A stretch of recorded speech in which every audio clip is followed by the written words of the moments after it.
नमस्कार, जय हिंद प्यारे साथियों मैं आकाश स्वागत करता हूं आप सबका आपके अपने परिवार रामसर एसएससी क्लास में।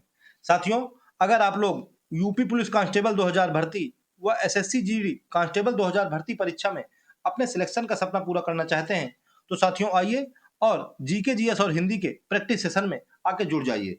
इसमें दोस्तों हम लोगों ने ऐसे क्वेश्चंस कवर कराए हैं जो कि आपके एग्जाम में डायरेक्ट पूछे जाने की 100% दोस्तों संभावना रखते हैं। इस सेशन में दोस्तों हम लोगों ने जीके के दोस्तों टॉप 20 क्वेश्चन और हिंदी के टॉप 20 क्वेश्चन कवर कराए हैं।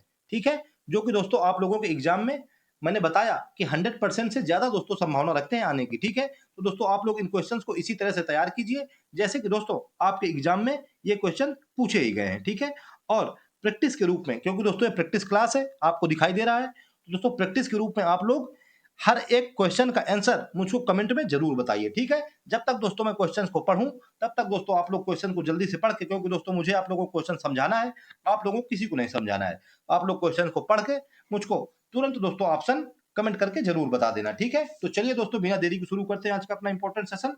देखते हैं क्वेश्चन नंबर 1।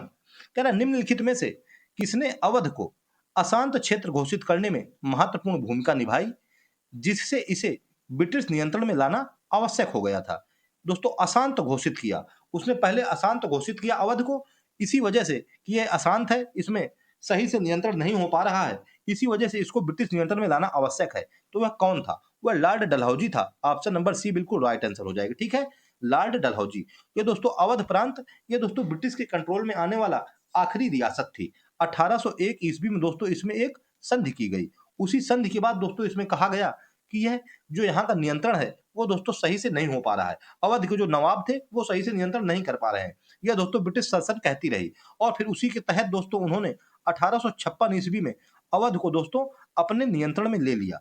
और दोस्तों अवध को आखिरी जो रियासत थी वो भी दोस्तों खत्म करके ब्रिटिश शासन ने अपने नियंत्रण में लॉर्ड डलहौजी के शासनकाल में ले लिया। ठीक है, तो Lord Dalhousie option number C हम लोगों को बिल्कुल राइट आंसर हो जाएगा। ठीक है ना, इंपॉर्टेंट क्वेश्चन था दोस्तों।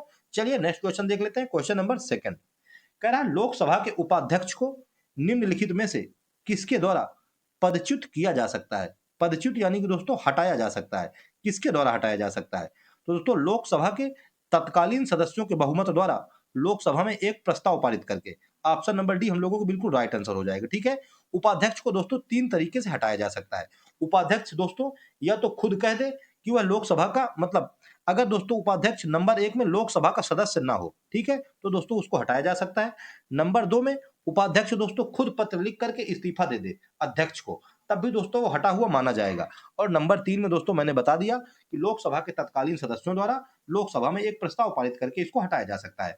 और दोस्तों जो उपाध्यक्ष का पद होता है ये भी दोस्तों 5 वर्ष के लिए होता है। ठीक है, और दोस्तों उपाध्यक्ष का चुनाव अध्यक्ष के चुनाव के ठीक बाद होता है। पहले अध्यक्ष का चुनाव होता है, उसके बाद उपाध्यक्ष का भी चुनाव सदस्यों के द्वारा ही होता है। ठीक है ना, तो इंपॉर्टेंट क्वेश्चन है, इसलिए जरूर याद रखना। चलिए नेक्स्ट क्वेश्चन देखते हैं, क्वेश्चन नंबर 3।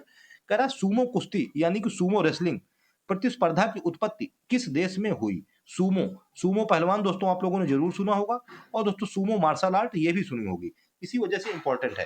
ये दोस्तों जापान में इसकी उत्पत्ति हुई। ऑप्शन नंबर बी बिल्कुल राइट आंसर हो जाएगा। ठीक है, 8वीं और 9वीं शताब्दी यानी कि 8th नंबर की और 9वीं नंबर की सेंचुरी में, शताब्दी में इसकी उत्पत्ति हुई जापान में। जापान का दोस्तों यह राष्ट्रीय खेल है यानी कि नेशनल गेम भी है।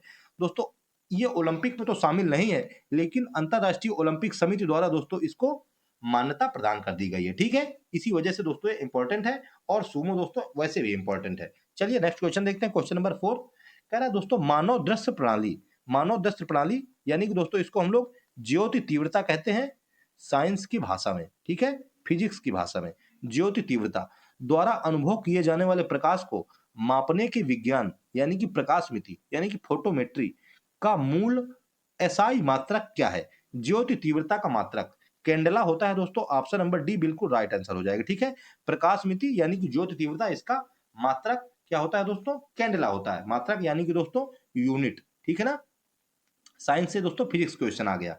मोल दोस्तों हमको नहीं पता। एम्पियर ये दोस्तों हो जाएगा विद्युत धारा का यानी कि इलेक्ट्रिक करंट का, इसका मात्रक हो जाएगा विद्युत धारा का। और दोस्तों केल्विन ये दोस्तों हो जाएगा तापमान का। ठीक है, यानी कि टेम्परेचर का।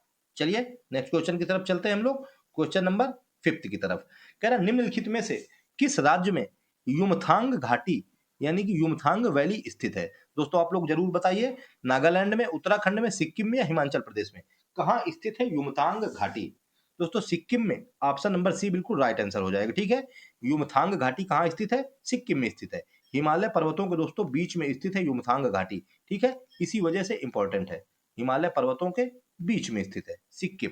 नेक्स्ट क्वेश्चन देखते हैं, क्वेश्चन नंबर 6 कह रहा है टू लाइव्स पुस्तक के लेखक कौन है? टू लाइव्स, टू मीन्स दो और लाइव मीन्स जीवन, दो जीवन। कौन कौन से दो जीवन है आप लोग बता दीजिए। भाई बहन, मम्मी पापा, पति पत्नी, यार दोस्त, कोई भी। कौन दो जीवन है? बताइए इसके लेखक कौन है? इसके लेखक है Vikram Seth, option number D बिल्कुल राइट आंसर हो जाएगा। ठीक है, विक्रम सेठ दोस्तों एक भारतीय लेखक और कवि हैं और इन्होंने लिखी है दो जीवन यानी कि टू लाइव्स। नेक्स्ट क्वेश्चन देखते हैं, क्वेश्चन नंबर 7 कह रहा है निम्न में से कौन सी मेसोपोटामियन भाषा नहीं थी? दोस्तों मेसोपोटामिया सभ्यता, इसका दोस्तों सभ्यता इराक और कुवैत। क्या दोस्तों? इराक और कुवैत, अभी दोस्तों प्रेजेंट टाइम में जो देश है वहां पे दोस्तों ये मेसोपोटामियन सभ्यता का विकास हुआ था। ये दोस्तों विश्व की सबसे प्राचीन यानी कि सबसे पुरानी सभ्यता रही है, इस वजह से और इंपॉर्टेंट है। दोस्तों ये दजला और फरात नदियों के बीच में स्थित है। कौन सी दोस्तों? दजला फरात नदियों के बीच में। हमसे पूछ रहा है बताइए कौन सी भाषा नहीं थी? दोस्तों सुमेरियन भाषा नहीं थी, ऑप्शन नंबर सी बिल्कुल राइट आंसर हो जाएगा। ठीक है, और दोस्तों जो मेसोपोटामिया सभ्यता थी इसमें दोस्तों सुमेर राजवंश, और दोस्तों कौन? बेबीलोन राजवंश, और दोस्तों कौन? और दोस्तों अक्काद। कौन दोस्तों? अक्काद। और उसके बाद असीरिया, असीरिया, अक्काद, ये दोस्तों राजवंश रहे हैं जो दोस्तों मेसोपोटामिया के सभ्यता में शामिल रहे हैं। तो दोस्तों सुमेर रहा तो राजवंश है लेकिन सुमेरियन भाषा नहीं रही है। ऑप्शन नंबर सी हम लोगों को बिल्कुल राइट आंसर हो जाएगा। ठीक है, इंपॉर्टेंट क्वेश्चन है दोस्तों मेसोपोटामिया सभ्यता, क्योंकि सबसे प्राचीन सभ्यता थी, इस वजह से एग्जामिनर हम लोगों से ये क्वेश्चन जरूर पूछ सकता है। चलिए क्वेश्चन नंबर 7 फिर से दोस्तों रिपीट हो गया, मेसोपोटामियन भाषा सुमेरियन नहीं थी, ऑप्शन नंबर सी बिल्कुल राइट आंसर हो जाएगा। ठीक है, चलिए नेक्स्ट क्वेश्चन देख लेते हैं दोस्तों, क्वेश्चन नंबर 8 कह रहा है जनता द्वारा मुद्रा के रूप में अपने पास रखे गए धन और उसके द्वारा, उसके यानी कि जनता के द्वारा बैंक में जमा धन के अनुपात को क्या कहा जाता है? जनता के पास जो दोस्तों धन है और जनता ने जो धन बैंक में जमा किया है, बैंक में जमा धन, धन दोस्तों चाहे जिसका हो, धन केवल जनता के पास ही है। ठीक है, जनता के पास जो धन है और जनता ने जो धन बैंक में जमा कर दिया है उसका कह रहा है रेशियो क्या होता है?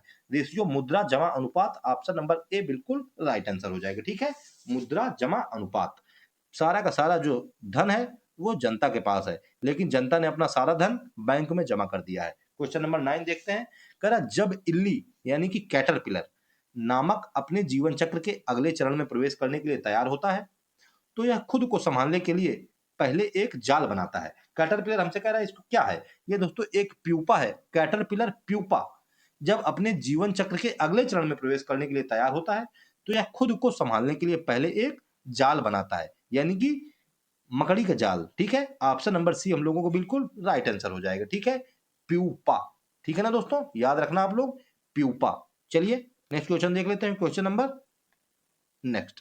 ये दोस्तों एसएससी जीडी 2026 वालों के लिए, जो भी हमारे स्टूडेंट एसएससी जीडी अभी 2026 में एग्जाम चल रहे हैं उसमें देना चाहते हैं, और दोस्तों यूपी पुलिस की जो भी दोस्त हमारी तैयारी कर रहे हैं, किसकी दोस्तों? यूपी पुलिस की, दोस्तों यूपी पेट की, और दोस्तों सीटेट की, बीपीएससी की दोस्तों, किसकी दोस्तों? सीटेट, सीटेट के बाद दोस्तों बीपीएससी, और दोस्तों किसी भी वनडे एग्जाम की, गवर्नमेंट एग्जाम की तैयारी कर रहे हैं और अपने सिलेक्शन का सपना पूरा करना चाहते हैं, लेकिन उनके सिलेक्शन में मैथ दोस्तों उनका क्या है कि बार बार सिलेक्शन रोक दे रही है, मैथ से उनको डर लग रहा है। तो दोस्तों उस डर को खत्म करने के लिए रोज सुबह 11 बजे आप लोगों के लिए दोस्तों मैं इसी रामसन एसएससी यूट्यूब चैनल पर आप लोगों के लिए मैथ का इंपॉर्टेंट 15 क्वेश्चन का सेशन लेके आया करता हूं।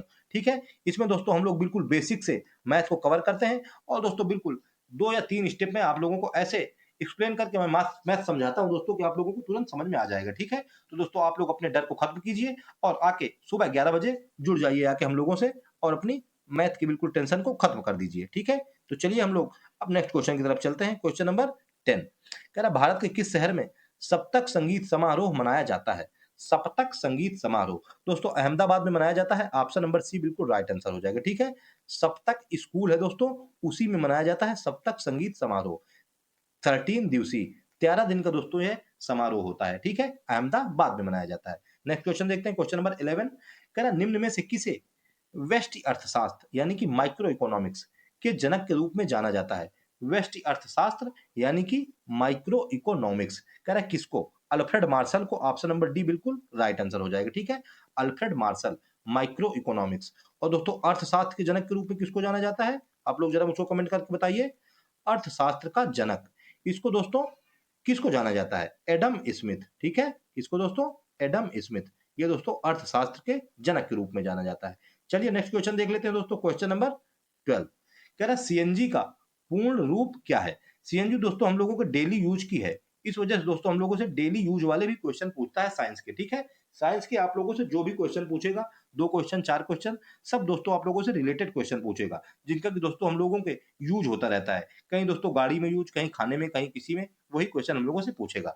Compressed natural gas, option number D बिल्कुल राइट आंसर हो जाएगा। ठीक है, सीएनजी का यूज दोस्तों डीजल पेट्रोल इसके जगह पर किया जा रहा है। ठीक है ना, कंप्रेस्ड नेचुरल गैस, इसी को दोस्तों सीएनजी के यूज को हम लोगों को बढ़ावा देना है। ठीक है, चलिए नेक्स्ट क्वेश्चन देखते हैं 13। कह रहा है भरतनाट्यम नृत्य के पुनरुद्धार यानी कि उसको दोबारा विकसित करने का श्रेय निम्नलिखित में से किस नृत्यांगना को दिया जाता है? पुनरुद्धार का मतलब होता है दोस्तों उसको दोबारा विकसित करना बड़े पैमाने पर। कह रहा है किस नृत्यांगना को श्रेय दिया जाता है? दोस्तों रुक्मिणी देवी अरुणडेल को। ऑप्शन नंबर डी मतलब बी बिल्कुल राइट आंसर हो जाएगा। ठीक है, रुक्मिणी देवी अरुणडेल को भरतनाट्यम के पुनरुद्धार का श्रेय दिया जाता है। ठीक है, इंपॉर्टेंट क्वेश्चन है दोस्तों, क्योंकि दोस्तों ये लेडीज है, महिला है, इस वजह से दोस्तों और ज्यादा इंपॉर्टेंट हो जाएगा। इनको दोस्तों 1956 ईस्वी में पद्म भूषण दिया गया। किनको दोस्तों? रुक्मिणी देवी को। और दोस्तों 1967 ईस्वी में संगीत नाटक अकादमी पुरस्कार भी दिया गया। ठीक है, ये भी दोस्तों आप लोग जरूर याद रखना। चलिए नेक्स्ट क्वेश्चन देख लेते हैं, क्वेश्चन नंबर 14। कह रहा है निम्नलिखित में से किस नगर में स्वतंत्रता सेनानी चंद्रशेखर आजाद ने अंग्रेजों द्वारा पकड़े जाने के बजाय स्वयं को गोली मार ली थी? स्वयं को दोस्तों गोली मार ली थी चंद्रशेखर आजाद ने। इलाहाबाद के अल्फ्रेड पार्क में। ऑप्शन नंबर बी बिल्कुल राइट आंसर हो जाएगा। ठीक है, उन्होंने कहा दोस्तों कि जब तक जीऊंगा अंग्रेजों के हाथ में नहीं आऊंगा। ठीक है, दोस्तों अंग्रेज उनको घेर चुके थे, ऐसा उनको लग रहा था कि वो पकड़े जाएंगे, इसी वजह से दोस्तों उन्होंने स्वयं को गोली मार ली। और दोस्तों 27 फरवरी 1931 ईस्वी को, कब दोस्तों? 27 फरवरी 1931 को भारत का दोस्तों वीर सपूत भारत को छोड़ करके चला गया। ठीक है, 1906 ईस्वी में दोस्तों इनका जन्म हुआ था। कब? 1906 ईस्वी में मध्य प्रदेश के भावरा में। दोस्तों मात्र 25 साल की उम्र में वीर सपूत स्वतंत्रता सेनानी चंद्रशेखर आजाद इलाहाबाद के अल्फ्रेड पार्क में दोस्तों हमेशा के लिए अलविदा हो गया। ठीक है, क्वेश्चन नंबर नेक्स्ट। कह रहा है कदम बांध, कदम नदी और खाली स्थान किस नदी के संगम पर स्थित है? कदम बांध, कदम से दोस्तों कदम मिलाए चल, और दोस्तों अपने सरकारी नौकरी का सिलेक्शन पाने के लिए आगे को बढ़ता चल। ठीक है, कौन सा? कदम बांध। ये दोस्तों कदम नदी और गोदावरी नदी, ऑप्शन नंबर बी बिल्कुल राइट आंसर हो जाएगा। ठीक है, इसी के दोस्तों संगम पर स्थित है, कदम नदी और गोदावरी नदी के। चलिए नेक्स्ट क्वेश्चन, क्वेश्चन नंबर 16। कह रहा है क्लेडीमोनास निम्न में एक उदाहरण है। क्लेडीमोनास किसका उदाहरण है? दोस्तों क्लेडीमोनास शैवाल का उदाहरण है। ऑप्शन नंबर ए बिल्कुल राइट आंसर हो जाएगा। ठीक है, शैवाल को दोस्तों इंग्लिश में एल्गी कहा जाता है। ठीक है, और दोस्तों हम लोगों से क्वेश्चन पूछता है कि शैवाल के अध्ययन को क्या कहा जाता है? शैवाल के अध्ययन को दोस्तों फाइकोलॉजी कहा जाता है। ठीक है, क्या कहा जाता है? फाइकोलॉजी। ये भी इंपॉर्टेंट क्वेश्चन है, और क्लेडीमोनास शैवाल का एक उदाहरण है। ठीक है, चलिए नेक्स्ट क्वेश्चन देख लेते हैं, क्वेश्चन नंबर 17। कह रहा है उस सीमा क्षेत्र को क्या कहते हैं जहां से महासागर के तापमान में तेजी से गिरावट आती है? ये दोस्तों उस है, उस सीमा क्षेत्र को, उसको दोस्तों ताप प्रवणता कहते हैं। ऑप्शन नंबर सी बिल्कुल राइट आंसर हो जाएगा। ठीक है, ताप प्रवणता यानी कि दोस्तों इंग्लिश में इसको थर्मोक्लाइन कहते हैं। क्या कहते हैं? थर्मोक्लाइन। यहां से दोस्तों थर्मोक्लाइन में दोस्तों क्या होता है कि तापमान में तेजी से गिरावट आती है। 100 मीटर से लेकर के दोस्तों 1000 मीटर इसके बीच में दोस्तों होता है। ठीक है, इसमें दोस्तों समुद्र की पूरी पानी की कुल मात्रा का लगभग 18% भाग शामिल है। ठीक है, कितना दोस्तों? 18% भाग शामिल है ताप प्रवणता के अंदर। चलिए नेक्स्ट क्वेश्चन देख लेते हैं, क्वेश्चन नंबर 18। कह निम्नलिखित में से कौन सा एक सरकारी घाटे का मापन नहीं है? नहीं कहा जाएगा कि इसमें सरकारी घाटा हुआ है। राजस्व व्यय को, ऑप्शन नंबर ए बिल्कुल राइट आंसर हो जाएगा। ठीक है, जो भी राजस्व का व्यय हो रहा है इसको दोस्तों सरकारी घाटे के अंतर्गत नहीं मापा जाएगा। ठीक है, इंपॉर्टेंट क्वेश्चन है, क्योंकि सरकार का ही क्वेश्चन है, सरकार का ही पेपर है, सरकार अपना ही क्वेश्चन हमसे पूछती है। ठीक है, तो हम लोगों को याद रखना है। नेक्स्ट क्वेश्चन देखते हैं, क्वेश्चन नंबर 19। कह रहा बांग्लादेश किस वर्ष तक पाकिस्तान का हिस्सा रहा था? बांग्लादेश दोस्तों 1971 तक पाकिस्तान का हिस्सा रहा था। ऑप्शन नंबर डी बिल्कुल राइट आंसर हो जाएगा। ठीक है, जब दोस्तों 1947 ईस्वी में भारत पाकिस्तान का विभाजन हुआ, तब दोस्तों पाकिस्तान दो हिस्सा में विभाजित था। एक दोस्तों पूर्वी पाकिस्तान, जो कि दोस्तों बांग्लादेश के नाम से जाना जाता था। एक दोस्तों पश्चिमी पाकिस्तान, जो कि दोस्तों अभी प्रेजेंट में स्थित है। फिर दोस्तों 1971 ईस्वी में भारत पाकिस्तान की लड़ाई हुई। तब दोस्तों पाकिस्तान ने अपने 93,000 सैनिकों के साथ, कितने दोस्तों, 93,000 सैनिकों के साथ आत्मसमर्पण कर दिया। और दोस्तों 1971 ईस्वी में पूर्वी पाकिस्तान को स्वतंत्र देश के रूप में, बांग्लादेश के रूप में मान्यता प्रदान कर दी गई। ठीक है, चलिए नेक्स्ट क्वेश्चन देखते हैं। क्वेश्चन नंबर 20 कह रहा भारतीय स्वतंत्रता आंदोलन के संदर्भ में 1932 में ग्रेट ब्रिटेन के निम्नलिखित में से किस प्रधानमंत्री ने सांप्रदायिक निर्णय यानी कि कम्युनल अवार्ड की घोषणा की। सांप्रदायिक यानी कि दोस्तों जात पात से संबंधित क्वेश्चन आ गया। ठीक है, इसी वजह से इंपॉर्टेंट है। 1932 में दोस्तों सेकंड गोलमेज सम्मेलन में, किसमें दोस्तों, सेकंड गोलमेज सम्मेलन में सांप्रदायिक पांचाट यानी कि दोस्तों कम्युनल अवार्ड की घोषणा James Ramsay McDonald, option number D बिल्कुल राइट आंसर हो जाएगा। ठीक है, इसमें दोस्तों दलितों को, किसको दोस्तों, दलितों को यानी कि एससी एसटी को सिखों की तरह, और दोस्तों जो मुसलमान थे उन सिख भाई और मुसलमान भाई इनकी तरह दोस्तों इनको अलग निर्वाचन के रूप में मान्यता प्रदान की गई। ठीक है, इसी को दोस्तों कम्युनल अवार्ड कहा गया या सांप्रदायिक निर्णय कहा गया।